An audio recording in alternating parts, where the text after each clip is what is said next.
What's up, guys? Disappointing loss against the Raptors last night. We were in the house, but it wasn't our house last night. It wasn't. We didn't protect. RJ said it after the game. We're going to talk a lot about RJ. We're going to be talking about Randle in this video. We're going to talk about Kemba and Derrick Rose. We're going to talk about the defense or the lack thereof and closing out games. So a lot coming in this episode. Let's roll the intro and then let's talk about what's going on with our 5-2 Knicks. Take notes.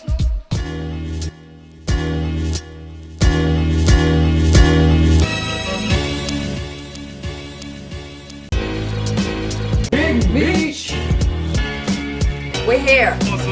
My man, Alex. It's different this time. What's up, guys? Alright, so lost last night to the Toronto Raptors, who were missing Scotty Barnes, who were missing Pascal Siakam, not at full strength, on the road, in the Garden, home court, protected. And as RJ said after the game, we're supposed to protect home court, and we did not. And worse yet, we were up by 15 points with 4 minutes left in the second quarter, and then it just went all downhill from there. There are a lot of things we need to talk about, and we're 5-2. You know, obviously this team is a lot better than before. There's a lot of potential here, but potential isn't everything. Potential is just that. It's potential. They're a very well coached team. They played really hard last night. They played defense. They played offense. And what I'm saying is they also sort of stepped their game up because they were lacking their stars. I'm just talking about them, not us right now. Talking about us, we kind of let the game slip away. You know, that 15-point lead that we had in the second quarter, that doesn't really mean anything, especially in today's league. 3-pointers pull you back up in a hot second. A couple turnovers pull you back up in a hot second. So having a 15-point lead in a second quarter, is, even though it's a nice thing, what we have to learn to do with that is to ride off of it and to not get comfortable that we have a 15-point lead. 15-point lead, great, let's make it 30. I mean, that's being extreme. No, but listen, that's the point. Keep it at 15. That's the point. Don't be comfortable with a 15-point lead. No team in the NBA should be comfortable at this point with a 15-point lead, even if you have 4 minutes left. 100%. You've seen this Knicks team over and over again. Orlando, Chicago, the Pelicans, Boston in the first game of the season. We finally get caught out against the Raptors, and we're lucky in a way, to be honest, because a couple of those games, if you really look at it, the Boston game, the Bulls game, and the Pelicans game are 3 games that while we played really well and kind of led the whole way, the way we played at the end, we lost it. We could have lost all 3. Absolutely. We won all 3, so we were due a humbling loss. So what's been happening with us when we're getting these big leads? We've spoken about this. The team has a lot more talent now, and they know it. Going into last night's game, we led the NBA in the 2 most important categories on offense, really. Points at the rim in terms of percentage and the field goal percentage from deep. So we're scoring right at the rim and we're scoring from deep, the most efficient shots in the league. So obviously you can feel the amount of talent on this team. You can see how we're in games even when we're not playing well. And it's good and it's what we're going to need in the playoffs, etc. But it's also a bit of a gift and a curse because what we did last year was we made it hell for 48 minutes, no matter who we were playing. We did not have the talent to beat a lot of the teams that we did. So we played hard. We played hard. We played with heart. We played with defense, but not even just defense. We were engaged for 48 minutes. Now what you see happening at times is I wouldn't say we're feeling ourselves because I don't think it's even that far. I just think that now we know we can get back into games. Right. Now we know guys can hit threes. Last night, when they started making their run and we didn't get defeated immediately, we were kind of hanging around. We were hanging around because guys were making shots, and it wasn't necessarily good offense. They were just better offensive players, so they're going to make shots, but it's fool's gold because we got caught out eventually. And RJ said it, like I said, he said, we just got out hustled. We just were not, they played harder than us. And they looked like us last year. So I really like that RJ made that comment and said they played harder than us. Because one of the things I also heard Tom say in the post game, and that's something that I always say, is that to get in this league, you have to be an elite player. To play in the NBA, you have to be a really good player. Which means that any player potentially can sort of break out and be that person, right? At any time.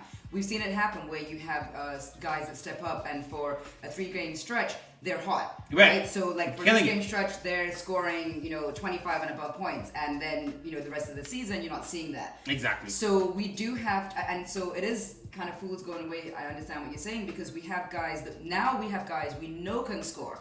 So it's almost now like we can, us in a little bit sitting back on our laurels, as they say, and saying, oh, well, Kemba can score 20, so maybe he'll do that. Right. Well, Evan can do this, so maybe he'll do that. Exactly. Not really letting everyone play hard.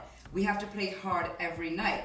And then when we get into the playoffs, because we are making it into the playoffs, then you got to take that hard playing and take it up a next level. Yep. So we have to learn how to play the full 48 minutes. Yep. And you know what? To win the game and close the game, you got to play the hard the full 48 minutes. Funny you brought that up because I do remember last year it was a big talking point for Tibbs too early. Got to play the full 48. Got to play the full 48. So it was a lesson that we learned last year and clearly we did. But this year with more talent, it's a little bit difficult. And we got to talk about the number one guy on the team because... Is he the number one guy on the team? Aha! Well, we'll get to that later. But Julius Randle, so I'm not going to be too harsh on him. I'm going to give you a full picture here. Randle last year, shocks us all, has one of the best seasons, honestly, in Knick history. All NBA, All-Star, does everything, right? Turns the narrative around. This year, he comes out, first couple games pretty decent. And even last night, right, he scores 18 points in the first quarter after some criticism over his previous 2 games. And then he's quiet. And then he's quiet for the rest of the game. And what's very odd about it is he's I want to say he's being selfish because it's not to the point where he's shooting a lot. If you look at his numbers, he's not shooting a crazy amount of shots. But he is holding the ball too much sometimes. He is hijacking the offense sometimes. And we have too much talent now for that to happen. But worse yet, his defense has been so poor. And his body language on the court on defense is really atrocious. And what's really worrying about that is that this is our leader. Everyone follows the leader. Even guys like Kemba who've come in, they're deferring to Randle. They understand what it is. And there are a couple instances last night where Randle against OG Anunoby lost him on a rotation, lost him for an open 3, or just wasn't engaged and didn't even get back down the court. There's a couple really egregious examples. I just watched some video and I'll show some. Where Randle straight up doesn't make the defensive play, or on offense lost the ball and didn't run back. And last year he was running back. Last year he was trying to prove himself. He felt that extra pressure. This year so far, and his overall game, I'm just not seeing that level of attention to detail. Hunger. Right. Yeah, and it's there's not talk about contract here, guys. They're trying to get the contract. He did get his contract. And I don't necessarily think that's it. Randle is, you mentioned, is a bit of a moody guy. He has the new baby, so we don't know if that's affecting him. Right. But he's just not playing with that intensity that we need, especially on defense. Randle is not some incredible defensive player, but he's strong, he can stay engaged, and he knows how to make some things happen. And I feel like we're not seeing that, and it's hurting us. Well, outside of that, I didn't like his postgame. His postgame interview, to me, he seemed very flippant and very almost like, well, yeah, we didn't win the game, man. Like, yeah, okay. I wasn't feeling any accountability from him. Yeah. And I do really like when a guy is able to say or sort of analyze their own play and realize, oh yeah, you know what, we did, like what RJ said, we didn't play hard enough.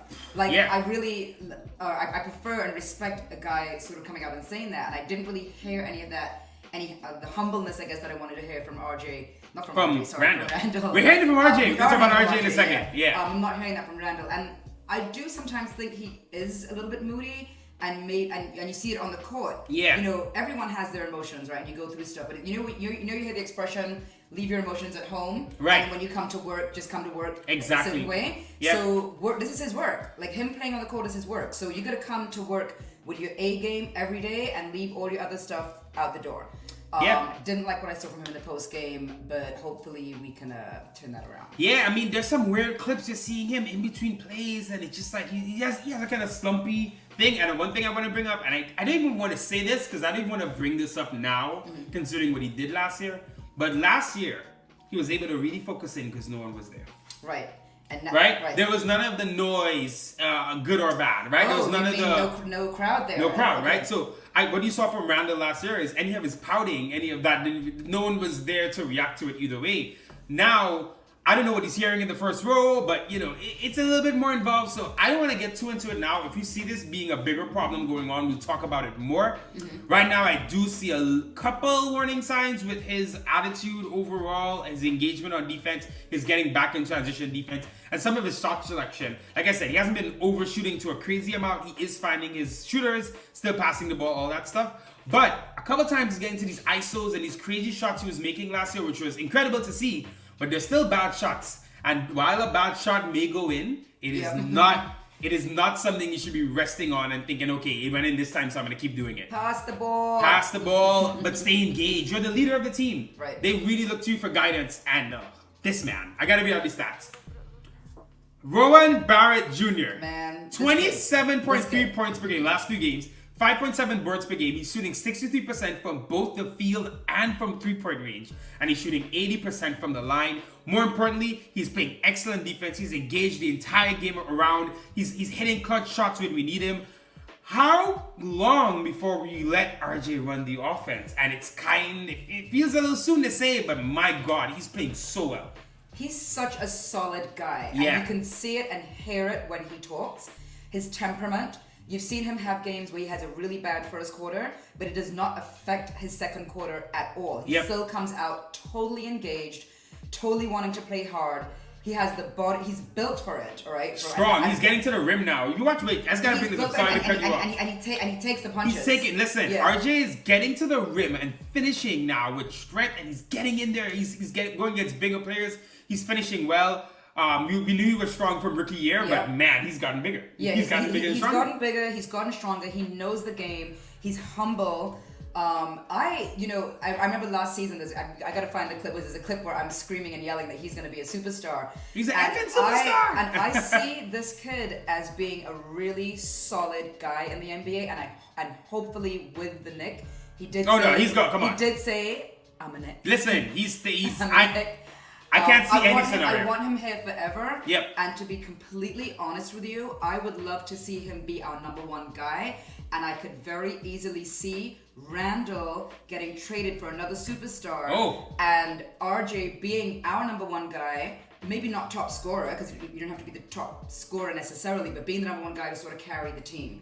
And then having that other player that wants to come and play with the Knicks, who is, another superstar, because you could have a 1 and 2 and 3. That's in the future. We're going to see how Randle deals with this RJ emergence, but there are growing pains. It's almost like a sibling rivalry, right? When last year, RJ clearly deferring to Randle clearly the number one guy doing everything, RJ picking up after him. This year, we have more talent overall, but even then, you saw the Pelicans game, right? We almost screw it up, but we go to RJ late, and he makes play after play after play. We're talking step back 3-pointers, creation of the dribble, passing. That's not what afraid. I say with him. He's not afraid, and he always seems confident. And there's a look on his face. I want you to find it in the clip, because there's a look on his face when he does make those power scores, and he's just like, but it's like a gritty, grimy, he knows he's strong. He knows he's that guy. So he's built for it, and I'm so impressed with how much he's improved his dribbling, his shooting off the dribble, getting to the rim, which he was always decent at getting there, but now he's finishing a lot better. His free throws, remember how much of a problem the free throws were? The 3-pointers, he's hitting his threes. Last night, when things were going pretty bad in the fourth,